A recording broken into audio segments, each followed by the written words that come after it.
तुम्हें कौन बोला मैं तुम्हें डिवोर्स दे दूंगा? मेरे मॉम डैड ने? नहीं तो मैंने तुम्हें कहीं नहीं जाने देंगे। तुम मेरे पास मेरे वाइफ और इस घर की प्यारी सी बहू बन के रहोगे। नहीं, मैं मॉम पापा के पास चले जाएंगे। मैंने क्या कहा तुम सुना नहीं?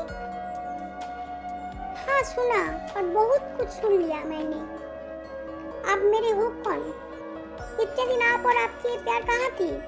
बोलिए। मॉम डैड ये सब कुछ जानने के बाद भी अनजान बन के रहा, क्यों?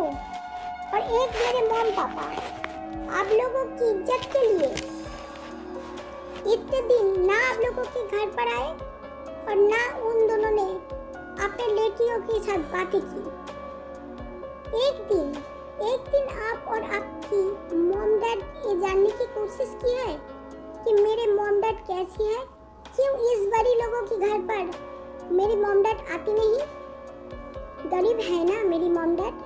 आप लोग तो कितने बार कितने रिलेटिव्स के घर गए। एक बार मेरे मॉम पापा के घर जाने की बात आप लोगों ने की? नहीं किया ना? तुम्हारी बातें, तुम्हारी एक गुस्सा कुछ भूल नहीं है बेटा। सुनो, तुम्हें डैड जो बात बोलने जा रहे हैं वो तुम शायद सहन नहीं कर पाओगे, और ये बात कुकी भी नहीं जानते। क्या बात है डैड, बोलिए ना। हाँ ते सुनो, तुम उस घर का बेटी नहीं हो, और वो दोनों तुम्हारी मॉम डैड नहीं है। उन दोनों ने तुम्हें जन्म तो नहीं दिया, बट तुम्हारे लिए उन दोनों ने कभी अपने बेबी को आने नहीं दिया, क्योंकि दोनों ने मजदूरी करके जो पैसे कमाया करते थे वो सब तुम्हें ठीक रखने के लिए, तुम्हें ठीक से खिलाने के लिए, पिलाने के लिए, और तुम्हें लिखाया पढ़ाया बड़ा किया। एक दिन तुम्हारे मॉम के साथ कॉलेज जाने के लिए रोड पर खड़े थे। जीन और मैं ऑफिस जा रहे थे।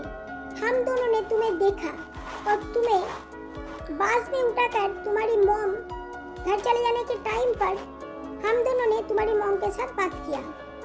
उन्होंने तुम्हारे बारे में सब कुछ बोला। तुम्हारे डैड एक बड़ा बिजनेसमैन था। तुम्हारा एक अंकल उस बिजनेस में शामिल था। तुम्हारे डैड तुम्हारे अंकल को बिजनेस की सब कुछ शेयर करते था। धीरे धीरे उस बिजनेस बढ़ने लगा, और ठीक उस टाइम तुम्हारी डैड को एक कार एक्सीडेंट में डेथ हो गई। कुछ दिन बाद तुम्हारी मॉम को पता चला तुम्हारी डैड को उस अंकल ने मार दिया। ये सुनकर तुम्हारी मॉम तुम्हें लेकर उस अंकल के पास गई, और तुम्हारी मॉम कुछ बोलने से पहले कुछ लोगों ने तुम्हारी मॉम को मार दिया। और तुम्हारी ये मॉम गजनी तुम्हारे घर की मेट था। गजनी वो सब देखकर तुम्हें लेके उधर से भागकर चले आई थी, और तुम्हें मॉम की जैसी प्यार देकर बड़ा किया।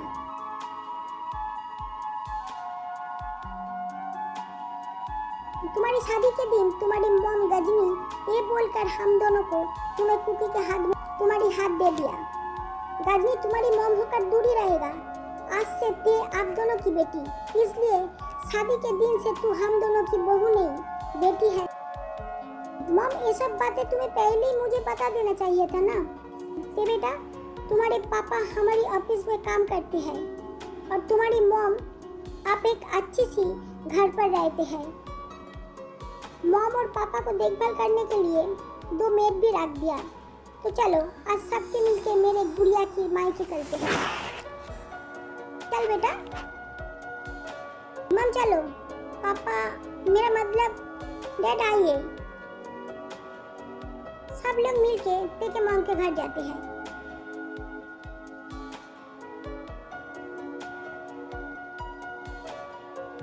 फिर सब मिलके खाना खाते हैं,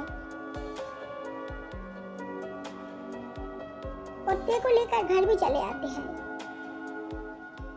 आप बेड छोड़ के सोफे में चले आइए। क्यों? क्योंकि आज से आप सोफे पर और मैं बेड पर सोएंगे। पहले जरूरी काम तो कर लेने दो। नहीं, ओके तुम सो जाओ, मैं कर लेती हूँ। हाँ